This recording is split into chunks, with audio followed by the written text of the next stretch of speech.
இப்ப நம்ம மூவகை இடங்கள பார்க்கலாம். தன்மை, முன்னிலை, படர்க்கை. தன்னை குறிப்பது நம்மள பத்தி சொல்றது தான் தன்மை. முன்னிலைனா முன்னாடி இருக்கிறவங்கள பத்தி சொல்றது. நீ, நீங்கள், நீர், நீவீர், உங்கள் அப்படின்னு பேசுறதா வந்து வந்து முன்னிலை. படர்க்கை அப்படிங்கிறது நம்மளையும் சொல்லாம, தன்னையும் சொல்லாம, முன்னால் இருப்பவரையும் சொல்லாம, மூன்றாமவரை பத்தி பேசுறது தான் படர்க்கை.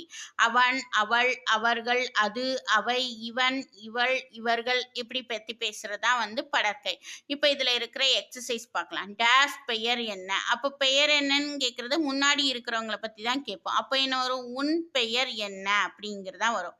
அடுத்து பாருங்க. டேஷ் 7ஆம் வகுப்பு மாணவர்கள்.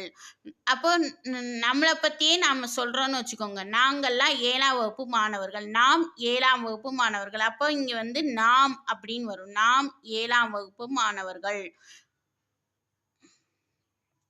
சரி. அடுத்து பாருங்க. டேஷ் எப்படி ஓடும்? எப்படி ஓடும்னு கேட்கிறோம். அப்போ அது அது வந்து என்னது? அது. அது எப்படி ஓடும்? இப்போ ஒருத்தர பத்தி கேட்கும்போது, "நீ எப்படி ஓடுற ஓடுவாய்?" அப்படின்னு ஒருத்தர கேட்போம். அது வந்து ஒரு மனிதர தான் கேட்கணும். ஒரு ஓடுங்கிறது வந்து ஒரு அஃறிணை பெயர். அஃறிணையில இருக்கக்கூடிய த ஒருமை பெயர்.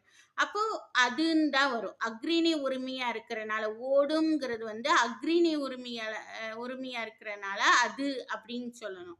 அதே மாரி நீ டேஷ் என்ன செய்து கொண்டிருக்கிறாய்? கொண்டிருக்கிறாய்ங்கிறது வந்து உயர்திணையில இருக்கக்கூடிய ஒருமையா இருக்கனால நீன்னு கேட்கணும். பன்மையா இருந்தா கொண்டிருக்கிறீர்கள்னு இருந்தா நீங்கள்னு கேட்கணும்.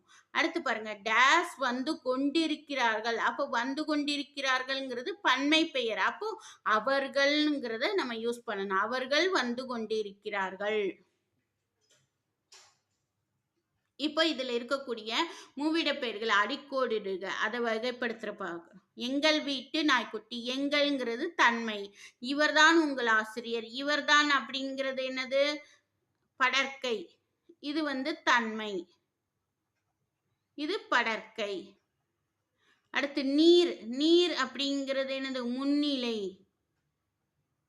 எனக்கு அது வந்ததா என்று தெரியவில்லை. நீயே கூறு. எனக்குங்கிறது தன்மை.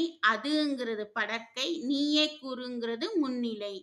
உங்களோடு நானும் உணவு உண்ணலாமா? உங்களோடு அப்படிங்கிறது முன்னிலை. நானும்ங்கிறது தன்மை.